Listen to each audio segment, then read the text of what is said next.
Vítajte na tlačovej konferencii týmu Zmeny, to znamená tieňovej vlády Progresívneho Slovenska. Túto tlačovú konferenciu máme každý týždeň vždy po zasadnutí vlády Slovenskej republiky, aby sme zhodnotili a okomentovali rozhodnutia, ktoré boli prijaté, ale aj tie, ktoré neboli prijaté, a myslíme si, že by sa vláda tým mala zaoberať.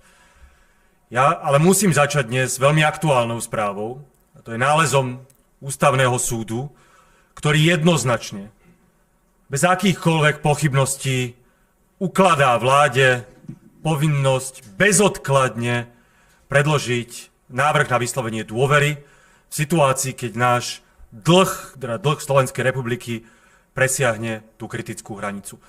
Je to niečo, čo sme hovorili dlhodobo, že už v novembri mala vláda predstúpiť pred Národnú radu a požiadať o dôveru. Že jej to vyplýva z ústavného zákona o rozpočtovej zodpovednosti. Vládni predstavitelia sa vtedy tvárili, že nevedia, čo to znamená bezodkladne, že to môže byť aj o 6 mesiacov a že to môže byť kedykoľvek, oni si to zmyslia. My sme v zápätí podali aj ten podnet na Ústavný súd a som veľmi rád, že Ústavný súd nám dal za pravdu. A teraz sa už vláda nemá na čo vyhovárať. Každý ďalší deň, priam každú ďalšiu hodinu, čo bude predĺžovať stav, v ktorom nepodá návrh na vyslovenie dôvery sebe samej, tak koná protiústavne. A musíte sa teraz pýtať vládnych predstaviteľov pána premiéra, že čo teda budú robiť, ale už to majú čierne na bielom od Ústavného súdu, konajú protiústavne. A každý ďalší deň, keď to budú trvať, keď tento stav bude trvať, bude pohrdaním ústavy a ústavných zákonov a Ústavného súdu zo strany Ficovej vlády. Pre nás to samozrejme nie je novinka, oni to robia aj tu v Národnej rade dnes a denne, ale málo kedy je to takto zrejmé. Čiže ja by som ich týmto vyzval, aby okamžite, bezodkladne, to znamená ešte teraz, o 5. hodine po obede, keď budeme hlasovať, aby priniesli návrh na vyslovenie dôvery. Aby zosúladili ten stav s ústavou a s výkladom Ústavného súdu. A keď teraz sa to nejako nedá stihnúť dnes, tak zajtra. Nie, že to zase odkopnú na september, alebo sa vyhovoria.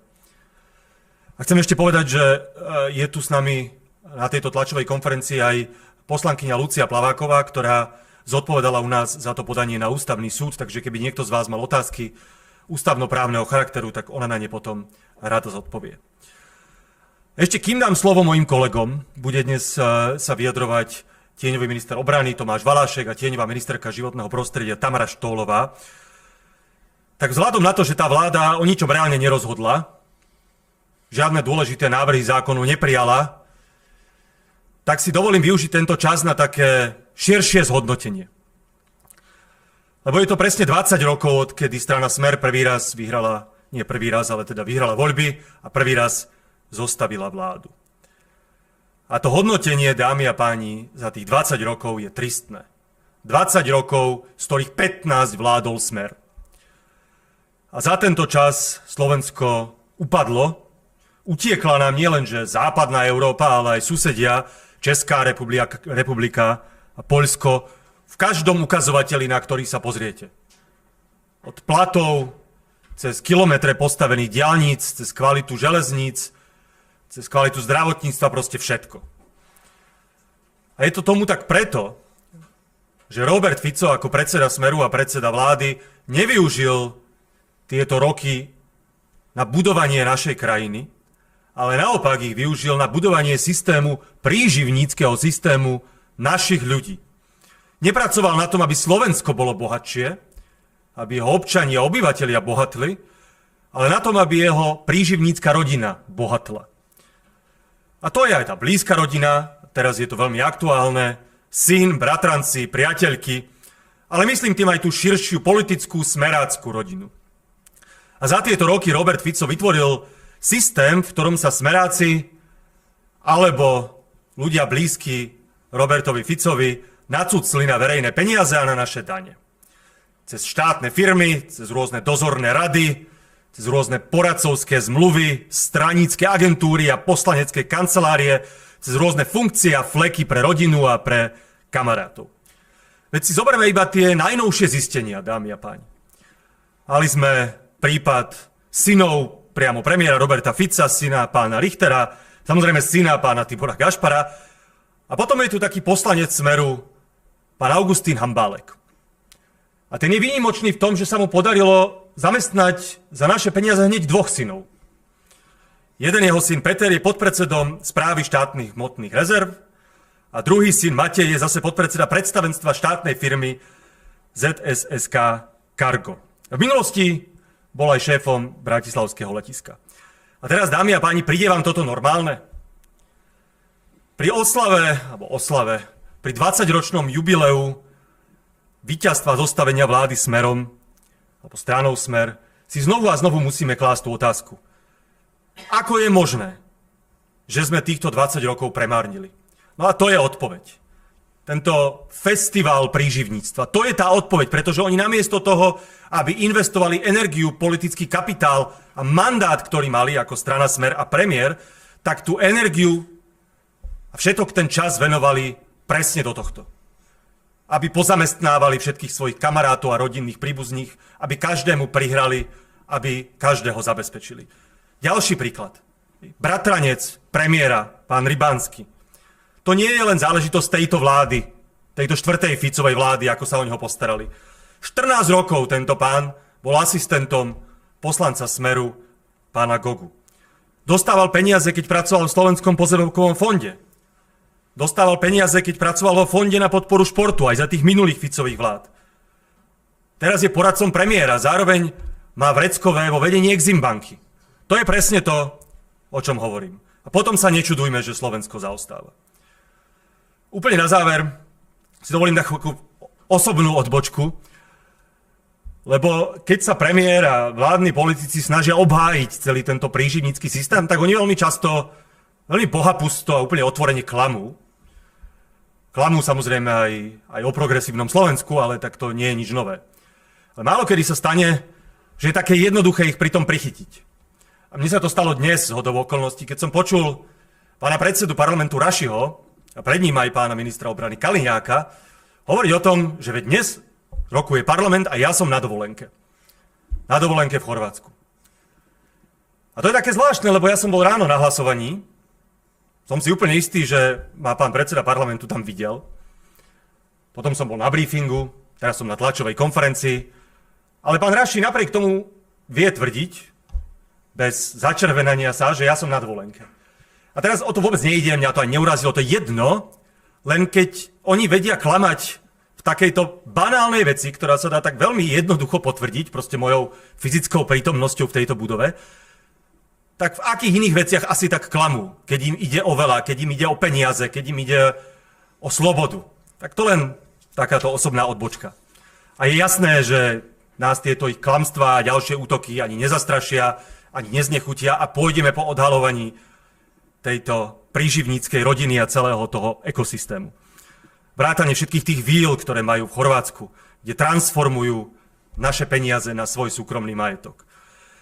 V tejto chvíli skončím a dám slovo Tomášovi Valaškovi a potom Tamare Štolovej a keď budete mať nejaké ďalšie otázky, tak potom na záver. Ďakujem veľmi pekne. Tomáš, prosím.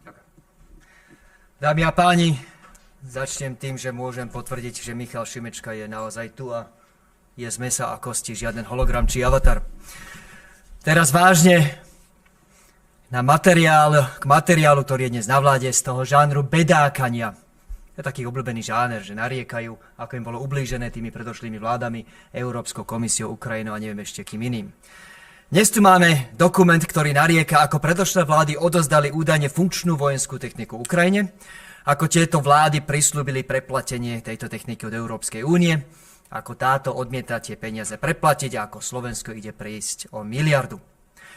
Asi je na tom dokumente niečo pravdivé, má 1,5 strany nejaké citoslovce, či predložka by sa našla, ale inak na ňom nesedí, že absolútne nič. Respektíve minimum.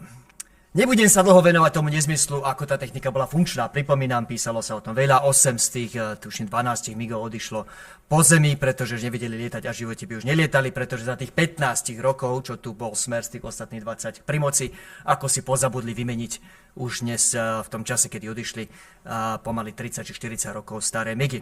Iné som chcel dnes vypichnúť z toho materiálu. Že ako sa stalo, že v tom fonde na preplácanie darovaných zbraní je príliš málo peňazí na pokrytie všetkých pohľadávok. Lebo toto, táto malá časť toho dokumentu je naozaj pravdou. Naozaj teraz nie je čím kompenzovať v plnej hodnote to, čo sme Ukrajine darovali. Nejakých 93 miliónov sme už dostali, ale ešte tam ostalo, tak povedať, zvysieť asi 210, ktoré sme mali dostať. A je otázne, či ich niekedy ešte dostaneme. No už, dámy a páni, tu je dôležité vedieť, že dôvodom nie je zlá Európska komisia, ktorá nás s tým zavádza. Tá s tým nemala absolútne nič spoločné. Ani zlá vysoká predstaviteľka Kaja Kallas, do ktorej sa smeráci tak radi obúvajú. Ale ako sa ukázalo, najlepší priateľ smerákov, Viktor Orbán. Vysvetlím. Ten fond totiž do roku 2024 fungoval a vyplácal. My sme z neho dostali ako krajina, ktorá jedna z prvých poskytla techniku, nie málo, spomínaných 93 miliónov. No v roku 2024 sa Viktor Orbán rozhodol, že tú ďalšiu volebnú kampaň svoju neúspešnú, ako sa neskôr ukázalo, ide viesť na tom, že ide si kopať do Ukrajiny a bojovať proti Ukrajine a okrem iného zablokoval tento fond, ktorý bol veľkou motiváciou pre krajiny, aby darovali svoju techniku Ukrajine, lebo prístup preplatenia nebol málo. Viktor Orbán ešte raz v roku 2024 tento fond zablokoval, využil právo veta. Tento fond nie je fondom komisie, ako občas tvrdí včera, myslím, minister Takáči, ktorý to, šutra eštok. Je to vedú ho členské krajiny, stačí jedna a bol zablokovaný. Tedy ešte zďaleka nebolo toľko žiadostí o preplatenie, ako je teraz. V roku 2024, keďže sme boli medzi prvými a v tom fonde peniaze boli, by bolo bývalo dosť na to, aby sme dostali, ak nie všetko, tak väčšinu z toho, na ktoré sme si nárokovali. Tých peňazí v momente zablokovania Viktorom Orbánom tam bolo dosť. To, že sme ich dostali nakoniec nič, respektíve, že dostaneme veľmi málo, je reálne výsledkom nielen Viktora Orbána, ale aj Roberta Fica.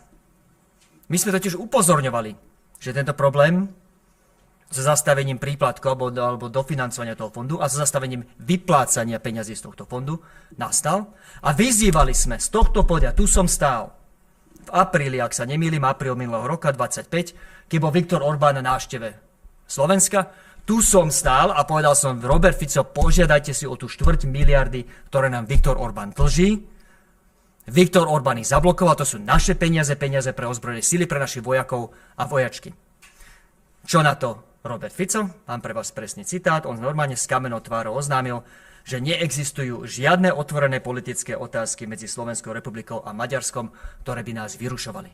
Nož ja by som nazval 4 miliardy, ktoré nám Viktor Orbán zablokoval, celkom veľkou otvorenou otázkou, sakra veľkou otvorenou otázkou, ktorá pokojne mohla stáť za 5 minút premiérovho času, aby to s Viktorom Orbánom otvoril. A dokonca by som pokojne nazval nečinnosť Roberta Fica v tejto tak zásadnej veci 4 miliardy pre našich vojakov a vojačky a pre naše ozbrojené sily. Pokojne by som to nazval obrovským podpukom, priam zradou voči našim vojakom. Posledná vec. Ešte nič nie je stratené. Kaja Kallas skutočne navrhla, aby sa preplatilo len 10% hodnoty. Ale Kaja Kallas tento fond neriadi a nemenežuje. Toto je fond spravovaný členskými krajinami. Ešte raz, minister Šuta eštok, nie komisia, členské krajiny ho spravujú. A Kaja Kallas nevie nič rozkázať, o nič viac, ako vám vie čaštník v reštaurácii len odporučiť špecialitu dňa, nevie vám povedať, že si ju máte objednať, už je na vás, čo s tým urobíte. Nuž, pán premiér Fico, pán minister Blanár, pán minister Kaliňák, prišiel čas ukázať, akú moc v tej Európskej únii máte. Ide sa rokovať čoskoro o tom, či a ako tie peniaze budú rozdelené. Jedna z možností je vyžiadať si, aby ostatné krajiny navýšili príspevky do tohto fondu a aby tým pádom tých peňazí bolo viac. Rovnako si vieme vyžiadať, aby tie krajiny, čo prvé darovali, aj prvé dostali peniaze späť. A tu by sa bez navýšenia tohto fondu vedeli dostať našich 210 miliónov späť. Lebo sme boli, chvála Bohu, medzi tými prvými krajinami, čo Ukrajine pomohli. Takže pán premiér, pán minister zahraničných vecí, pán minister Kaliňák, ukážte sa. Teraz je šanca preukázať ten váš vplyv a tú moc a ten výtlak, ktorý tvrdíte, rešpekt, že vraj vo svete máte. Máte šancu v najbližších 2 týždňoch 290 miliónov vybojovať a ja by som pokojne stavil tu a teraz nemalú sumu peňazí, že vybuchnú na celej čiare. Ďakujem.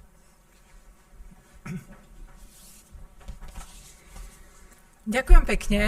Ja ostanem v téme, ktorú načrtol už náš predseda, konkrétne v téme transformácie verejných peňazí na benefity pre koaličné strany.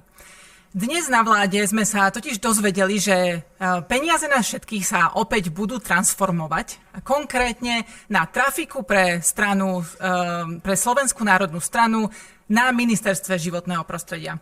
Vláda dnes totiž schválila nového, v poradí už tretieho štátneho tajomníka v tomto rezorte a bude ním alebo je ním Peter Deďo. Ak si myslíte, že konečne prichádza niekto zmysluplný, niekto, kto tento nefunkčný rezort nakopne, tak mám pre vás sklamanie. Jeho nominácia je úplne zjavne len dôsledkom toho koaličného vydierania, tých sporov medzi SNS, Andrejom Dankom, Tarabom, Kufom. Opäť a znova tá istá koaličná telenovela, ktorá sa žiaľ vysiela za naše peniaze. Pozrieme sa teda bližšie, kto je Peter Deďo. Stručne, kariérny straník, kariérny trafikant. So životným prostredím nemá absolútne nič spoločné, nemá v tom vôbec žiadnu skúsenosť, nikto o ňom z rezortu alebo z tejto oblasti nepočul. Jediná kvalifikácia, ktorá sa v tomto smere javí byť dôležitá, je lojálnosť Andrejovi Dankovi, ktorý mu vďaka tomu vybavil ďalšie teplé miestečko. Naozaj, dajme si taký krátky prierezový pohľad na životopis nového štátneho tajomníka.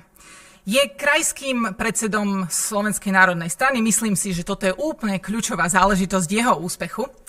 Zároveň je bývalým poslaneckým asistentom poslanca Tibora Bernaťáka za SNS, ktorý dnes pôsobí ako štátny tajomník na ministerstve kultúry. Bol tiež vo vedení Typosu, kým ho mala v rukách Danková SNS, neskôr ho už Rudolf Huliak odvolal, no a naposledy pracoval pre viceguvernéra Národnej banky Slovenska Keketyho. Toto je špeciálne, táto dvojica je kúzelná, to je trafika pre trafiku. V tejto koalícii sa naozaj už ani netvária, už ani nepredstierajú, že by malo ísť o čokoľvek iné ako priživovanie sa na verejných zdrojoch. Koniec koncov potvrdil to aj Robert Kaliňák na tlačovej konferencii po rokovaní vlády, keď povedal, že štátni tajomníci sú politické nominácie, na tom by sme sa vedeli zhodnúť, a že odborníci tam nemajú čo robiť. No ja si myslím, že tieto dve podmienky sa nemusia a nemajú vylučovať, ale tak to záleží už, aké má tá daná strana kádre. V každom prípade tak potom vyzerajú aj výsledky tých ministerstiev, ktoré spravuje SNS a nie len oni. Naozaj úprimne si povedzme, na čo sú nám traja štátni tajomníci na ministerstve životného prostredia. Veď ani tí dvaja kufovci, čo tam sú, si nerobia svoju prácu. Povedzme si príklad z dnešného dňa. Toho času obžalovaný prvý štátny tajomník Filip Kufa, ja budem pripomínať ten fakt, že je obžalovaný, pretože sa naozaj o ňom čoraz intenzívnejšie hovorí ako o možnom novom ministrovi, tak napríklad on doteraz, po roku a pol, čo suší vlastný zákon, vlastnú novelu zákona o ochrane prírody a krajiny, nebol schopný tento zákon dopracovať a presadiť. A to napriek tomu, že sa s ním počíta, respektíve, že upravuje záležitosti týkajúce sa zonácie národných parkov, ktoré musia byť dokončené v lete. To napriek tomu, že zonácie súvisia s plánom obnovy. Tak nech sa páči. A tento človek má byť minister, veď jemu nepomôže ani 10 štátnych tajomníkov, tak ako mu nepomohlo na pozdvihnutie úrovne ani 10 luxusných aut v jeho vozovom parku.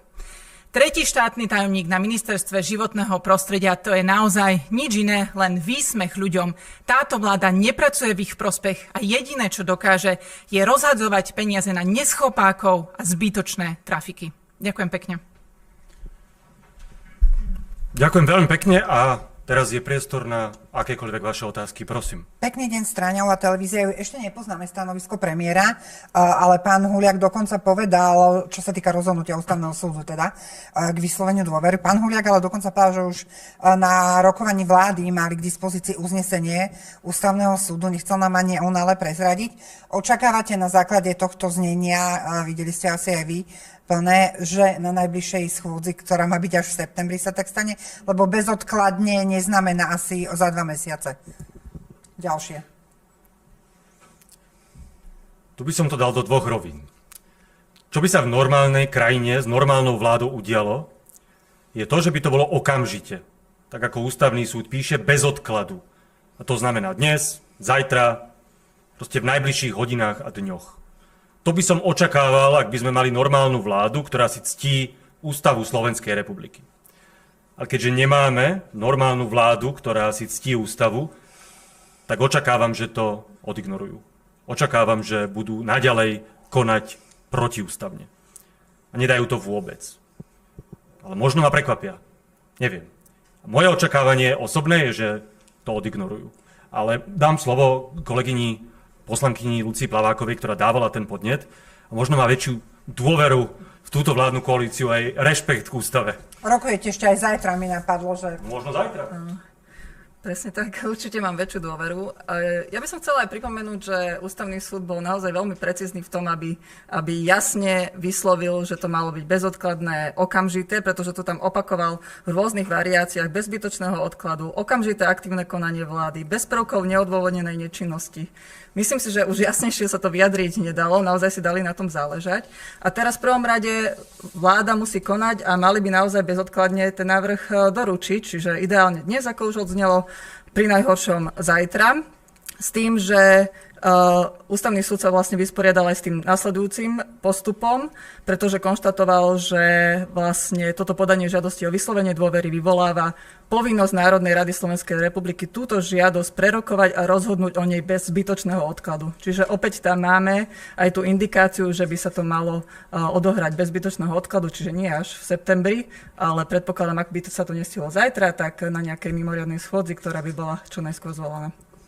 A možno ešte, som chcela, čo sa týka tejto schôdze, pani Kolíková hovorí, že bude žiadať príslušný výbor o prehodnotenie podnetu, čo sa týka Tibora Gašpara a hlasovania v zákone, ktorým sa mení zásadným spôsobom inštitút kajúcnikov. Vy vnímate, že tam môže byť tento konflikt záujmov a porušenie ústavného zákona, prípadne žiada vás o podporu takéhoto podania, alebo budete nejak spoločne postupovať? Tak ja si myslím, že ten konflikt záujmov je absolútne zrejmý. Tento vývoj ohľade inštitútu kajúcnikov tu máme dlhodobý. My sme mali vlastne už prvý návrh, ktorý sa týkal tej istej úpravy ešte koncom minulého roka, kde prílepkom sa Tibor Gašpar snažil dosiahnuť zmenu. To pozastavil Ústavný súd. A ja som sa presne aj ministra spravodlivosti pýtala, že prečo tu máme nový návrh, keď Ústavný súd koná o tom prvom, ktorý sa týka toho istého inštitútu. Takže je zjavné, že majú naponáhlo a tá odpoveď sa ponúka jediná, že sa to týka kauzy očistec a tým pádom naozaj tam je konflikt záujmov, ktorý sa týka pána obžalovaného podpredsedu parlamentu. A ak ešte môžem, čo sa týka tých volebných zákonov, neprešiel teda na teraz, dá sa, že koalícia sa tam nevie dohodnúť, zákon o voľbe poštou, alebo teda zmeny v tomto inštitúte. Myslíte, že do septembra sa podarí im to vyriešiť? Zdá sa, že kameňom sváru medzi Huliakovcami a SNS je to 8% kvórum, po ktorom túži Andrej Danko. Úprimne neviem a možno ani nechcem vedieť, po čom túži Andrej Danko, ale je dobré, že to neprešlo. Respektíve, že sa to odložilo. To je dobré pre slovenskú demokraciu, pre slovenských občanov a sú ich 10 000, ktorí volia zo zahraničia, volili poštou, lebo je to pre nich tam, kde práve bývajú, najjednoduchšie. A ja si myslím, že povinnosťou politikov, poslancov Národnej rady a aj ministrov, bez ohľadu na to, z akej sú strany, ich povinnosťou je zabezpečiť pre dobro našej demokracie, aby sa čoraz a čím viac slovenských občanov mohlo zúčastniť volieb. Aby mohli vyjadriť svoj názor. A to asi nemusím hovoriť, lebo to priznal sám poslanec Michalko, že toto je účelová zmena, ktorá má priniesť percentá Smeru a odobrať percentá opozícii. Takže za mňa dobré, že to odložili, ale ešte nad tým je taký, ja neviem, ako to inak mám povedať, ale keď sa na toto celé človek pozerá z pozície živnostníka, majiteľa firmy, alebo zamestnanca, alebo štátneho úradníka, alebo učiteľky, to je jedno, a teraz sa pozrie na ten človek, na ten parlament, že oni tam riešia počty preferenčných hlasov, alebo riešia, ako dlho budú mať mandát poslanci a župani a starostovia, alebo či sa môže voliť poštou, nemôže. Naozaj v situácii, keď nám ekonomika krachuje, keď nám dramaticky pribúda počet ľudí, ktorí žijú v chudobe, keď máme infláciu dvojnásobnú, zdražovanie dvojnásobné oproti Európe, najdrahší benzín vo V4, ľudia naozaj trpia a politici riešia prekrúžkovanie. Riešia svoje vlastné mandáty, riešia, ako sa bude voliť. Myslím, že toto je taký akoby podprahový výsmech všetkým, ktorým naozaj sa žije ťažko. Ja by som chcel povzbudiť pána Huliaka, pána Danka, všetkých, nech sa pre Boha v septembri venujeme naozaj dôležitým veciam. To znamená opatreniam na podporu ekonomiky, to znamená rozpočtu, to znamená tomu, ako vie štát ušetriť. A už pre Boha tieto veci niekde kopneme, nech sa nikdy nevrátia späť. Chcem sa len opýtať, ak to stane na september, pani Plaváková si bude vedieť z pohľadu práva, nebude tam už nejaký, možno aj taký nejaký problém, že rok pred voľbami budeme chcieť zásadným spôsobom meniť pravidlá volieb? Áno, to je veľmi dobrá otázka, pretože jeden z tých princípov, ktorý upravuje aj Benátska komisia vo svojich odporúčaniach týkajúcich sa zmeny volebného práva, je práve ten, aby sa to nedialo príliš blízko k nasledujúcim voľbám a myslím si, že tam sa na tú hranicu dostaneme. Nemet, Hospodárske noviny. Pán Šimečka, ja sa vás chcem opýtať na včerajšie video, ktoré ste z Chorvátska dávali. Mnohí vás prirovnávajú k Igorovi Matovičovi a k jeho spôsobu, ako keby kampane. Ako to vy chápete, alebo ako to vy interpretujete? Vy sa chcete od toho Matoviča dištancovať a teraz to tak vyzerá na prvý pohľad, možno na prvú, že ako keby kopírujete jeho spôsob, akým získal percentá, ak to tak môžem nazvať. Netreba vždy dať iba na ten prvý pohľad. Myslím, že keď sa pozriete na to, ako robí politiku Progresívne Slovensko a ako tú politiku robia iné opozičné strany a špeciálne tá, ktorú ste spomínali, tak myslím, že každý pohľad ukazuje, že to sú diametrálne odlišné svety. A veď poukazovanie na to, že tu sú politici, oligarchovia, ľudia spriaznení so Smerom, ktorí transformujú verejné peniaze na súkromný majetok, a kým teda Slováci dnes majú problém nájsť si bývanie, mladá rodina reálne má problém zabezpečiť si bývanie, tak títo ľudia si stavajú luxusné vily, luxusné apartmány. Veď to není patentované, to sa robilo predtým aj potom, čo tam náhodou okrem mnohých iných išiel aj tento konkrétny politik. Veď to je bežná práca politiky opozičnej poukazovať na tieto veci. A my to budeme robiť ale zďaleka nielen v Chorvátsku a chcem aj odkázať politikom zo Smeru a Hlasu, že sa môžu tešiť na videá nie len z Chorvátska, lebo v čase naozaj, keď na Slovensku máme bytovú krízu, máme obrovský problém s verejnými financiami, tak toto je niečo, čo bije do očí. Že títo ľudia si skupujú drahé nehnuteľnosti v Chorvátsku a všelikde inde.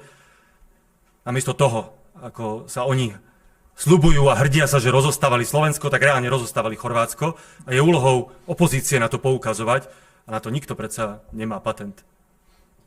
Začala už týmto, pán Šimečka, kampaň pred voľbami 2027, že môžeme toto už považovať za oficiálnu kampaň? Kampaň začala v oktobri 2023.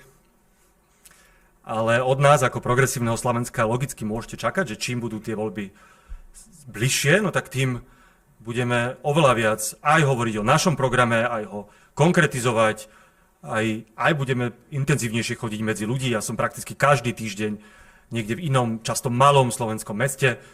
To budeme robiť teraz v lete pred komunálnou a župnou kampaňou, respektíve pred voľbami a bude sa to tempo stupňovať. To je logické, lebo tak Progresívne Slovensko ide na víťazstvo, tak úmerne tomu budeme aj pracovať. Ďakujem veľmi pekne.